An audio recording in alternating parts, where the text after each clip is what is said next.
ஹாய்ங்க, welcome back to my channel. வீடியோக்கு like பண்ணிட்டு நம்ம சேனலை சப்ஸ்கிரைப் பண்ணிக்கோங்க. இன்றைக்கி வந்து பார்த்திங்கன்னா இந்த மாதிரி டபுள் கலர் த்ரெட் யூஸ் பண்ணி பீட்ஸ் எல்லாம் யூஸ் பண்ணி பேங்கிள் தான் பண்ண போகிறோம். அதுக்கு வந்து பார்த்திங்கன்னா நான் இன்றைக்கி வந்து ஓவல் பேங்கிளில் 2/6 பேங்கிள் வந்து எடுத்திருக்கேன். இதுக்கு வந்து த்ரெட் ட்ராப் பண்ணுறதுக்கு பார்த்திங்கன்னா என்னோட எக்ஸாம் பேட் வந்து 34 சென்டிமீட்டர். அதில் வந்து நான் 30 ஸ்டாண்ட்ஸ் வந்து எடுத்திருக்கேன். எடுத்துகிட்டு வந்து பார்த்திங்கன்னா கட் பண்ணிவிட்டு எட்ஜில் வந்து லைட்டாக க்ளூ அப்ளை பண்ணி ஃப்ளாட்டாக வச்சுட்டு நம்ம பேங்கிள்லையும் லைட்டாக ஃபேப்ரிக் க்ளூ அப்ளை பண்ணிவிட்டு நம்மளோட த்ரெட்டை வந்து அதில் வந்து பேஸ்ட் பண்ணியாச்சு. பேஸ்ட் பண்ணிவிட்டு ஒரு 5 மினிட்ஸ் ஆர் 2 மினிட்ஸ் வந்து விட்டுருங்க, நல்லா ட்ரை ஆகிட்டோம்.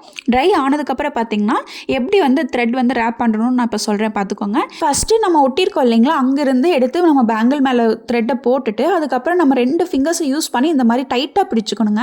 நீங்கள் த்ரெட் வந்து ரேப் பண்ணுறது வந்து நல்லா டைட்டாக ரேப் பண்ணணும். அதுக்கப்புறம் என்ன முக்கியமானதுன்னு பார்த்தீங்கன்னா, த்ரெட்டு வந்து ஓவர்லேப் ஆகாமல் ஒன்று மேலே ஒன்று விழாமல் இந்த மாதிரி நீட்டாக வந்து எடுத்து நீங்கள் வந்து இது பண்ணணுங்க. இதை வந்து நீங்கள் டைட்டாக பிடிச்சிக்கிறதுக்கு வந்து நான் கை எப்படி பிடிச்சிருக்குன்னு பார்த்து அதே மாதிரி ட்ரை பண்ணுங்கள். 1 or 2 டைம்ஸ் வந்து நீங்கள் ட்ரை பண்ணிங்கன்னா உங்களுக்கு இந்த மாதிரி பர்ஃபெக்டான ஃபினிஷிங்கில் வந்து பேங்கிள் வந்து கிடச்சிருங்க. இப்போ வந்து நம்ம வந்து இன்னொரு டிப் என்னென்னு பார்த்தீங்கன்னா, நீங்கள் ஒவ்வொரு டைமும் தூக்கி மேலே த்ரெட்டை போடும்போதெல்லாம் கையை உள்ளே விட்டு அதை சிக்கெடுக்கிற மாதிரி நீங்கள் வந்து இழுத்து இழுத்து விடணுங்க. அப்போ தான் வந்து உங்களுக்கு வந்து அந்த சிக்கெல்லாம் விழாமல் உங்களுக்கு வந்து த்ரெட் வந்து நீட் ஃபினிஷில் கிடைக்கும். அதுக்கப்புறம் பார்த்தீங்கன்னா ஃபஸ்ட்டு ஸ்டார்டிங்கில் நீங்கள் எப்படி ஸ்டார்ட் பண்ணுறீங்களோ அதே மாதிரி தான் எண்ட் பண்ணணும். அதாவது ஃபஸ்ட்டு நீங்கள் வந்து கிட்ட த்ரெட்டை வந்து கிட்ட வச்சு நீங்கள் வந்து ரேப் பண்ணிங்கன்னா அதே மாதிரி தான் நீங்கள் கடைசியிலையும் ரேப் பண்ணி ஃபினிஷ் பண்ணணும். இல்லை இந்த மாதிரி நான் இப்போ பண்ணுறேன் பார்த்தீங்களா, அந்த மாதிரி பண்ணி த்ரெட்டை வந்து நல்லா ஸ்ப்ளிட் பண்ணி ஒன்று மேலே ஒன்று இல்லாமல் பக்கத்தில் இல்லாமல் இந்த மாதிரி நல்லா ஸ்ப்ளிட் பண்ணி வச்சிங்கன்னா இதே மாதிரி வந்து த்ரெட் வந்து கடைசி வரைக்கும் ரேப் பண்ணுங்கள். ஸோ அப்படி பண்ணும்போது நமக்கு வந்து ஒரு நீட்டான ஃபினிஷிங் வந்து கிடைக்கும். நம்ம த்ரெட்டை விட நம்மளோட பேஸ் பேங்கிள் கலர் வந்து டார்க்காக இருந்துச்சுன்னா நீங்கள் வந்து 1 or 2 ஸ்டாண்ட்ஸ் வந்து அதிகமாக எடுத்துகிட்டு த்ரெட்டை வந்து கிட்டவே ரேப் பண்ணுங்கள். அப்போ தான் வந்து அந்த பேஸ் பேங்கிளோட கலர் வந்து வெளியே தெரியாமல் நீட் ஃபினிஷிங்காக இருக்கும். வந்து நம்ம ஃபினிஷ் பண்ணும்போது மேலே இருக்க கேப்ஸ் எல்லாம் நல்லா ஃபில் ஆகிற மாதிரி த்ரெட்டை வந்து ஸ்ப்ளிட் பண்ணி எடுத்து கீழே கொண்டு வந்துட்டு நம்ம பேங்கிளில் வந்து லைட்டாக வந்து ஃபேப்ரிக் க்ளூ அப்ளை பண்ணிட்டு நம்மக்கிட்ட த்ரெட் வந்து எக்ஸ்ட்ரா இருக்கிற மாதிரி இருந்தால் த்ரெட்லேயும் லைட்டாக வந்து அப்ளை பண்ணிவிட்டு நல்லா தேய்ச்சி விட்டுருங்க. அதுக்கப்புறம் நம்ம வந்து பேங்கிள் முடிகிற இடத்துல நம்ம வந்து த்ரெட்டை கட் பண்ணிவிட்டு அந்த த்ரெட்டை வந்து நீட்டாக கீழே எடுத்து வச்சுட்டு அதுக்கப்புறம் பார்த்தீங்கன்னா இன்னும் லைட்டாக ஃபேப்ரிக் க்ளூ அப்ளை பண்ணி நீட்டாக வந்து நீங்கள் வந்து ரேப் பண்ணி முடிச்சிடலாம். இங்கே த்ரெட்டை வந்து ஸ்டிக் பண்ணுறதுக்கு நம்ம வந்து B7000 வந்து யூஸ் பண்ணக்கூடாது, ஃபேப்ரிக் க்ளூ தான் யூஸ் பண்ணணும். இப்போ வந்து பார்த்திங்கன்னா த்ரெட்டில் வந்து நம்ம லைட்டாக வந்து க்ளூ அப்ளை பண்ணியிருந்தோம் இல்லைங்களா, அது பார்த்திங்கன்னா நல்லா நீட்டாக ஸ்டிக் ஆகிருக்கு. ஸோ இதை வந்து நம்ம வேறு ஏதாச்சும் யூஸ் பண்ணனா கூட பண்ணிக்கலாம். இப்போ வந்து பார்த்திங்கன்னா நம்மளோட பேங்கிளில் வந்து முக்கியமானது மேலே அந்த பீட்ஸ் வந்து வைக்கிறதாங்க. அதுக்கு வந்து நான் என்ன பண்ணியிருக்கேன்னா ஒரு 5 strands of golden colour thread எடுத்து இந்த மாதிரி வந்து எவ்வளோ பீட்ஸ் வேணுமோ அவ்வளோ பீட்ஸை வந்து நான் வந்து இதில் வந்து கோர்த்து வச்சுருக்கேன். இப்போ நம்ம என்ன பண்ண போகிறோம்னா இந்த பீட்ஸை வந்து ஃபஸ்ட்டு வந்து நம்ம பேங்கிளில் வந்து ஒட்டிட்டு அதுக்கப்புறம் தான் வந்து நம்ம வந்து இன்னொரு கலர் த்ரெட் வந்து நம்ம ரேப் பண்ண போகிறோம். ஃபஸ்ட்டு நம்மளோட பேங்கிள்ஸில் வந்து ஃபேப்ரிக் க்ளூ வந்து நான் அப்ளை பண்ணிக்கிறேன். ஓவர் யூஸ் பண்ணாமல் அளவாக வந்து ஃபேப்ரிக் க்ளூ அப்ளை பண்ணிவிட்டு நான் ஒரு எக்ஸாம் பேட் யூஸ் பண்ணி அதில் வந்து வச்சிடுறேன்.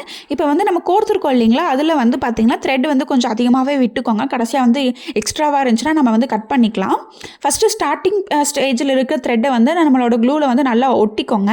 ஒட்டினதுக்கப்புறம் என்ன பண்ணுறீங்கன்னா இந்த நம்மளோட பீட்ஸ் எல்லாம் இருக்குது இல்லைங்களா, அதை வந்து கொஞ்சம் கொஞ்சமாக கேப் விட்டு, அதாவது நம்ம இன்னொரு த்ரெட் வந்து ரேப் பண்ணுவோம் இல்லைங்களா, அதுக்காக கொஞ்சம் கொஞ்சமாக கேப் விட்டுட்டு இந்த மாதிரி வந்து ஏதாச்சும் ஒரு சிசரோ இல்லை ஏதாச்சும் ஒரு இது யூஸ் பண்ணி இந்த மாதிரி தள்ளி வச்சு நம்ம வந்து என்ன பண்ணிடலான்னு பார்த்தீங்கன்னா ஸ்டிக் பண்ணிடலாம். இந்த மாதிரி பண்ணும்போது நமக்கு வந்து கொஞ்சம் டைம் எடுத்துக்கும். ஸோ பார்த்து பொறுமையாக பண்ணுங்கள், இல்லைனா வந்து இந்த பீட்ஸ் எல்லாம் மூவ் ஆகிட்டே இருக்கும்.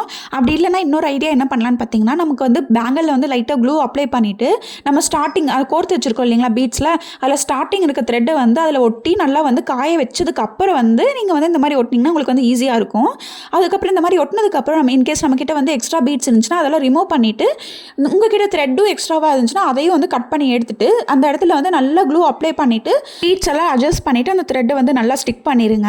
நான் அந்த இடத்துல ஏன் நல்லா ஸ்டிக் பண்ணணும்னு சொல்கிறேன்னா, மற்ற இடத்துல விட அந்த கெட்ஜஸில் வந்து பார்த்தீங்கன்னா பேங்கிள்ஸ் போடும்போது டைட்டாக இருந்தாலோ இல்லை ஏதாச்சும் பட்டு இழுத்தாலோ அந்த இடத்துல வந்து கழண்டுறதுக்கு வந்து சான்சஸ் அதிகமாக இருக்குது. ஸோ அந்த இடத்துல வந்து நல்லா ஸ்டிக் பண்ணிடுங்க.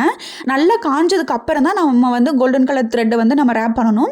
சேம் எக்ஸாம் பேடை யூஸ் பண்ணி நான் வந்து 15 strands of golden colour thread வந்து எடுத்து இந்த மாதிரி வந்து நம்ம பேங்கிளில் வந்து கொஞ்சோண்டு க்ளூ அப்ளை பண்ணி இந்த மாதிரி நான் ஸ்டிக் பண்ணிக்கிறேன். இது நல்லா காஞ்சதுக்கு அப்புறம் தான் நம்ம வந்து ரேப் பண்ண ஸ்டார்ட் பண்ணணும். இப்போ வந்து த்ரெட் வந்து நல்லா காஞ்சிருச்சு. இப்போ நான் என்ன பண்ணேன்னா 2 கையை வச்சு நல்லா டைட்டாக ஹோல்ட் பண்ணி த்ரெட்டை எடுத்து இந்த 2 பீட்ஸுக்கு சென்டரில் போட்டு நான் வந்து த்ரெட்டை வந்து ரேப் பண்ண ஸ்டார்ட் பண்ணுறேன்.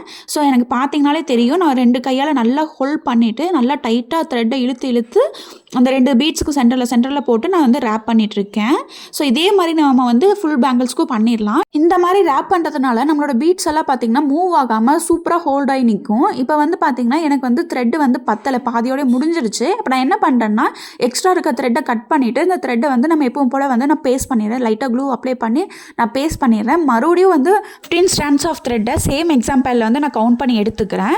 எடுத்துகிட்டு நம்ம என்ன பண்ணலான்னு பார்த்தீங்கன்னா, ஆல்ரெடி நம்ம ஃபினிஷ் பண்ணியிருக்கோம் இல்லைங்களா, அதே த்ரெட் மேலே தான் வந்து நம்ம க்ளூ போட்டு ஸ்டிக் பண்ணணும். பக்கத்தில் வந்து பண்ணக்கூடாது. அதே த்ரெட் மேலே க்ளூ அப்ளை பண்ணி த்ரெட்டை வந்து ஒட்டிட்டு அதுக்கப்புறம் கொஞ்சம் நேரம் காய விட்டுட்டு இப்போ நம்ம என்ன பண்ணமோ அதே மாதிரி வந்து கண்டினியூ பண்ணிடுங்க. கண்டினியூ பண்ணி நம்ம வந்து த்ரெட்டை வந்து ரேப் பண்ணி முடிச்சிடலாம். ஃபினிஷ் பண்ணுறதும் அதே மாதிரி தாங்க. நம்ம எந்த இடத்துல ஸ்டார்ட் பண்ணியிருக்கோமோ அதே இடத்துல கொண்டு போயிட்டு நம்ம ஃபினிஷ் பண்ணுறோம் இல்லைங்களா, அந்த த்ரெட்டை வந்து நம்ம ஸ்டார்ட் பண்ணியிருக்கிற த்ரெட்டு மேலேயே வந்து நம்ம வந்து ஒட்ட போகிறோம். அதுக்கு வந்து லைட்டாக க்ளூ அப்ளை பண்ணிவிட்டு, நம்மக்கிட்ட எக்ஸ்ட்ரா த்ரெட் இருந்துச்சுன்னா த்ரெட்லேயே லைட்டாக க்ளூ அப்ளை பண்ணிவிட்டு த்ரெட்டை வந்து அளவாக கட் பண்ணிவிட்டு அதே சேம் த்ரெட் மேலேயே வந்து நம்ம வந்து ஒட்டிடுறோம். இந்த மாதிரி நம்ம ஸ்டிக் பண்ணுறதுனால தாங்க நமக்கு வந்து நீட் ஃபினிஷிங்கில் வந்து பேங்கிள்ஸ் வந்து கிடைக்கும். பார்த்தாலே உங்களுக்கு தெரியும், அந்த ஈவனான டிஸ்டன்ஸ் கொடுத்து நம்ம டபுள் கலர் வந்து ரேப் பண்ணி மேலே பீட்ஸும் வச்சு சூப்பராக வந்து நம்ம பண்ணியிருக்கோம். இந்த மாதிரி டியூட்டோரியல்ஸ்க்கு நம்ம சேனலை சப்ஸ்கிரைப் பண்ணிக்கோங்க. வீடியோ பிடிச்சிருந்துச்சுன்னா மறக்காமல் கமெண்ட் பண்ணி ஷேர் பண்ணுங்கள். நெக்ஸ்ட் வீடியோவில் பார்க்கலாம். தேங்க்யூ.